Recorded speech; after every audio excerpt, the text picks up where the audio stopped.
Today on Ask an Engineer, we're going to play a game called Fact or Fiction. And today we're dealing with the phrase, foundation cracks are no big deal. Wow!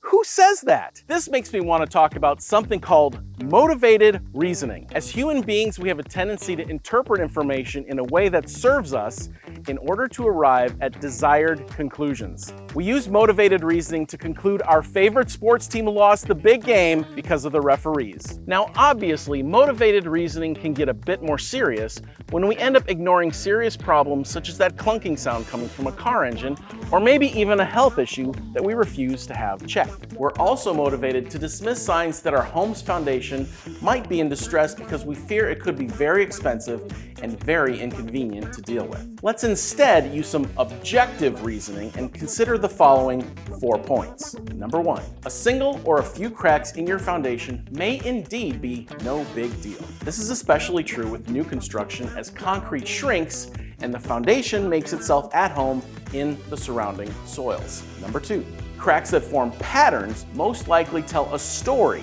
of foundation distress. These patterns can indicate if your home's foundation is sinking down into the ground or if the foundation walls are moving inward. Number 3, any crack that is actively growing in length or width over a period of a few months is not sending you mixed signals. It should be addressed urgently. And number 4, these problems can usually be fixed, and foundation repairs are least expensive when they're identified and addressed early. Foundation problems don't go away over time. They only get worse and they only get more expensive. So if your motivated reasoning is telling you that the cracks in your foundation are no big deal, let's instead think of what someone who wants to buy your house would think of them. Would they agree with you? Think about it. Now let's go ahead and mark this issue settled. If you found any of this helpful, please like and subscribe and feel free to leave a comment. Thanks for watching, and we will see you next time.